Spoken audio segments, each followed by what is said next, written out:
trolley loads of legal argument, familiar faces, a scrum at the court door, another chapter in the Brexit saga, and maybe a chapter in our legal history too. I love my country! 11 Supreme Court judges rushed back from their break for an emergency sitting, judging if the suspension of Parliament was legal. Not, the President insisted, wading into matters beyond that. As will be apparent when we hear the legal arguments, the determination of this legal issue will not determine when and how the United Kingdom leaves the European Union. The court will decide whether the Prime Minister acted illegally when he suspended Parliament for 5 weeks. Those bringing the case argue these scenes of a shut-down House of Commons are the result of a ploy to stop Parliament challenging the government's approach to Brexit. No Prime Minister has abused his powers in the manner which we allege in at least the last 50 years. For the executive to use a prerogative power to seek to evade control by Parliament stands the basic principles of constitutional law on their head. Lord Pannick said the Prime Minister's motives were improper. The court's president asked if you even needed to establish motive. But might it be unlawful if the effect was to do that, even if that was not determined to be the motive? Well, that is our alternative way of putting the case. The government warned the Supreme Court it would be constitutionally inappropriate for it to cast judgment on the prorogation. It would mean the judges moving into the political arena. But some listening to how the judges questioned both sides' lawyers think the government could get a shock judgment. They were obviously very open-minded. You can very often tell in a court case where the answer is perceived to be clear and the judges or the judge will ask questions of the advocate that indicate what they believe the clear answer is. You get absolutely no sense of that from the questioning on this first day of a 3-day hearing. Not an open and shut case. Most certainly not an open and shut case, no. Defending the government, Lord Keane came under challenge from judges' questions. Here, claiming Clement Attlee's government in 1948 had suspended Parliament to reduce the powers of the House of Lords. It was clearly a naked political use of prorogation by the executive to essentially force through Parliament its intended legislation. It could be said that this was the House of Commons asserting itself against the House of Lords. That is the democratically elected House of Parliament against the then, at that stage, wholly hereditary House of Lords. Lord Keane was asked what the Prime Minister would do if the court ruled the current suspension of Parliament was illegal. The Prime Minister will respond by all necessary means to any declaration that the original prorogation was affected by any unlawful advice that he might have given for the purposes of the original prorogation. Can we take it then he wouldn't apply to have Parliament prorogued again? I'm not in a position to comment on that proposition at all, my Lord. The court will now adjourn. The Supreme Court had asked if the Prime Minister would comply with its judgment if it found the suspension of Parliament illegal. An extraordinary question to be asking number 10. The answer no less extraordinary. Yes, he'll comply, but I don't know how, and I can't right now rule out he might repeat the offence. Gary Gibbon reporting. Well, now, a little earlier I spoke to the SNP MP Joanna Cherry, who is at the forefront of the Scottish legal challenge to Parliament's suspension, and I started off by asking her what she made of the first day's hearing in the Supreme Court. Well, I'm cautiously optimistic that a majority of the UK Supreme Court judges will follow the reasoning of Scotland's Supreme Court. And I'm fortified in that view by the fact that Gina Miller's QC, David Pannick, opened his submissions this morning by inviting the Supreme Court to follow the reasoning of the Scottish Court. But the majority of the Supreme Court are indeed English judges. Your Scots are outnumbered. That's true, but they don't make decisions according to their nationality. They make decisions according to what they think the correct answer is in law, as you'll know, John. And the way that the Scottish Court decided the case, there wasn't really any particular nicety of Scots law. They decided it under reference to what I would say modern principles of constitutional law that would be recognised north and south of the border. And I think that's reflected in the fact that David Pannick feels comfortable in inviting the UK Supreme Court to follow the reasoning of the Scottish Court. But Lord Keane, in presenting his case, was arguing very much that judges cannot overrule Parliament. Parliament's supreme. They're clearly very worried about in any way allowing the judges to start running the country. Yeah, it is of course right that the judges can't overrule Parliament. Parliament is supreme. But one of the Scottish judges said this in the Scottish case last week. He said it's not the job of the judiciary to politically scrutinise the government. That's Parliament's job. But when the government prevents Parliament from politically scrutinising the government, then the judiciary can step in to address the situation. So the outcome of this case, if my case, the Scottish case, and Gina Miller's case are successful, will not be that the judges have made a political decision. It will be that the judges have said the government suspended Parliament for an unlawful purpose, and therefore Parliament must be returned so Parliament can scrutinise what the government's up to in the run-up to Brexit Day on the 31st of October. And what happens if your side is unsuccessful?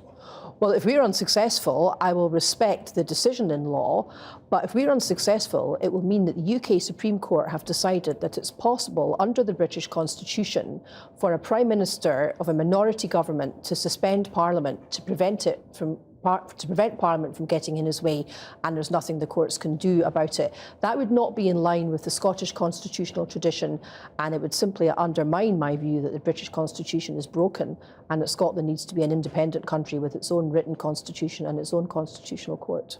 And if the Supreme Court overrules the Scottish judges, that too presumably will cause some tension.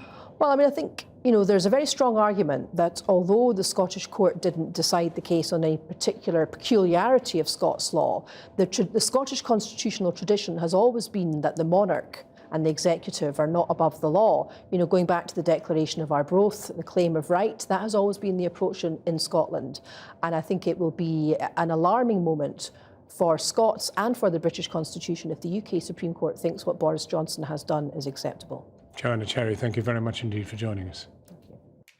Now, joining us now is Francis Hoare. He is a Brexit-supporting barrister and a member of Lawyers for Britain, a group of lawyers and academics formed to support the country leaving the EU.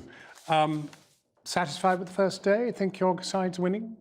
Well, it's always difficult to say. As Lord Faulkner rightly said, the judges' interventions were opaque, and as you would expect, they are testing the case. And that is what the Supreme Court is there to do. Isn't the truth that we're actually all, whatever our views, facing the total shambles that is the constitutional state of Britain today? Well, if that is the case, and I can see reasons why you would say that, that is in part to do with the way in which Parliament has been taken over, but not by the government that was elected, albeit a minority government with the support of another party, not by the majority government, but by parliamentarians who have no mandate to do it. That is part of the background. But forgive me for suggesting, I mean, the Prime Minister of the day decided to dispose of his majority, which no Prime Minister has ever done in history. He withdrew. Give me an example. 21 of his chaps have been excommunicated. He withdrew the whip because parliamentarians had voted to take away the government's right to use their power to legislate. But I mean, that is what happened. He had a majority and he decided to get rid of it. But that's also very important, though. The power of the government to control the legislative timetable is because there is two democratic elements to the Constitution. There's parliamentarians, MPs, who are representatives. Of course, that's right, and Burke was right in that respect. But also, the government is elected, and it's folly to forget that people vote for MPs, not just because they are individuals, but because they represent a particular platform. Now, there is no particular platform that the various blocks of parliamentarians who voted to take power away from the government, they don't have a mandate to do that, and they have also stopped the government from having an election, which the government quite rightly said, I suggest quite rightly said, that that was the way to break the impasse. Well, I mean, that's part of the background. I was naive enough to believe as a child that if a government lost its majority, it would probably have to face an election immediately. And before the Fixed Term Parliament Act, that was probably right, because convention would probably say it would have to call an election. But there are two elements to it. It can either resign and ask the Queen to form a new government, or it has the right, or has had the right, to call a dissolution. Now, the trouble about the Fixed Term Parliament Act is it prevents that. And Boris Johnson went to Parliament and said, can we have an election? I think he went twice. And both times he was told he can't. So we now have a situation where we have a parliament which doesn't have a mandate for the policies it's pursuing. It was elected back in 2017, which is actually quite a long time ago in terms of the development of Brexit, which has been frustrated from being re-elected on positions where, for example, the Liberal Democrats are saying they would revoke Brexit. Well, that's all history. What about Lord Pannick's remarks today? Well, Lord Pannick's remarks, I think, have to be seen in the context of what he is asking the court to do. He is asking the court to intervene in political issues. If you look at the speeches or the judgments of Lord Drummond Young, in particular from paragraph 50, you'll see that he is engaging in analysis, which I suggest is a very political analysis, and it's unavoidably political, because looking at the reasons, if you say that it is justiciable, if you say that this is something that the courts can deal with, then you are saying that the courts may and should deal with the legitimacy of the decisions and the politics of those decisions. Well, what are you going to do if you lose? Well, as Lord Keane said, he will respect the decision. I understand that what he said was that Boris Johnson would advise the Queen not to revoke the prorogation. My understanding is what is being what is being challenged is the lawfulness of the advice to the Crown. The advice to the Crown is essentially an instruction, because the Crown, by tradition, has to follow what the Prime Minister advises, particularly in these circumstances. Well, thanks very much indeed for coming in, Francis Hall. My pleasure. Thanks, John. Now, riding high in a wave of defections from other political parties, Jo Swinson gave her first conference speech as Liberal Democrat leader today. There was the expected stop Brexit rhetoric as she reaffirmed her party's policy of scrapping Article 50 the moment they get into power. And as she positioned herself as the next Prime Minister, Jo Swinson took aim at Boris Johnson's choice of insults and said that being a woman in politics was not a weakness. Here's Paul McNamara. When Jo Swinson started leading this party, they had 6 fewer MPs. But 2 months, 1 by-election and 5 defections later, the Liberal Democrats are a party on the march. And taking to the stage today to give her debut conference speech as leader, Jo Swinson said their recent success is nothing compared to what she hopes to achieve in a general election.